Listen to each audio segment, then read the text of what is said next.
নমস্কার সবাইকে, সবাই কেমন আছেন? আমি তৃষ্ণা আপনাদের জন্য নিয়ে আসছি নতুন একটা রেসিপি। তো আজকে আমি রান্না করে দেখো ট্যাংরা মাছের ঝোল। তো ট্যাংরা মাছটাকে আমি লবণ আর হলুদ দিয়ে প্রথমে মেখে নেব। ট্যাংরা মাছগুলো কিন্তু বেশ বড় বড়। লবণ দেওয়ার পর দিয়ে দেবো হলুদ গুঁড়া।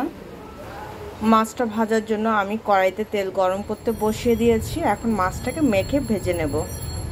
এই দেখো মাছটাকে কিন্তু আমি খুব সুন্দর মতন হলুদ আর লবণ দিয়ে মেখে নিয়েছি। এখন মাছগুলো আমি ভেজে নেব।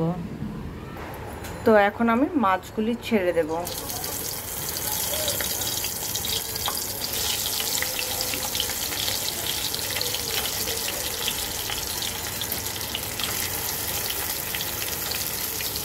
তো চলো মাছগুলো আগে ভাজার পর তোমাদের সাথে শেয়ার করছি।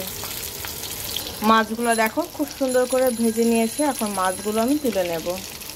মাছ ভাজা তেলের মধ্যে প্রথমে একটা তেজপাতা দিয়ে দেব গোটা জিরা 1 চা চামচের মতো।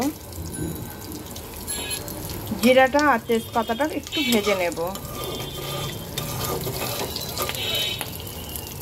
জিরাটা যখন ভাজা হয়ে যাবে তখন এর মধ্যে আমি সামান্য পেঁয়াজ কুচি দিয়ে দেব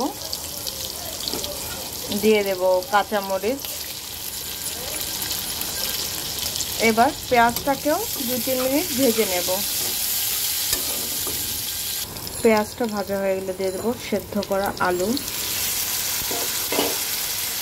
দিয়ে দেবো স্বাদ অনুযায়ী লবণ, 1 চা চামচ হলুদ গুঁড়া,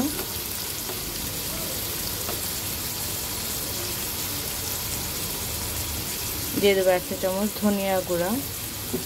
এখন এটাকে সুন্দর করে কষাবো।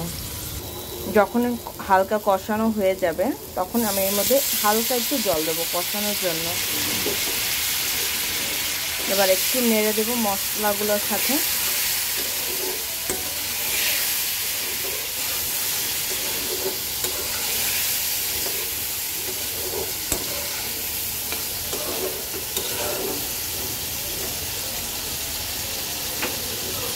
এবার আমি ঢেকে দেবো আর সুন্দর করে কষাবো। এখন আমি দিয়ে দেবো ঝোলের জন্য জল। আমি মশলাটাকে ঝোলের সাথে মিক্সড করে দিলাম। এর মধ্যে আমি মোটামুটি সবই দিয়ে দেব। এর মধ্যে দিয়ে দেব আমি এখন জিরার গুঁড়া, দিয়ে দিলাম জিরার গুঁড়া। আর এর মধ্যে আমি মাছ ভাজাগুলো দিয়ে দেব। দেখো আমার কিন্তু তরকারিটা হয়ে গেছে। এখন আমি নামিয়ে নেব। তো নামানোর পর তোমাদের সাথে ফাইনাল লুকটা শেয়ার করছি। তো এই হচ্ছে আমার ফাইনাল লুক। দেখতে কেমন হয়েছে অবশ্যই কিন্তু জানাতে ভুলবে না, ঠিক আছে? আর একবার হলে এভাবে রান্না করে দেখো, আশা করছি ভালো লাগবে। তো সবাই ভালো থেকো, সুস্থ থেকো। আমার জন্য মন ভরে আশীর্বাদ করো, তোমাদের জন্য যেন নিত্য নতুন ভিডিও আনতে পারি, ঠিক আছে? টাটা।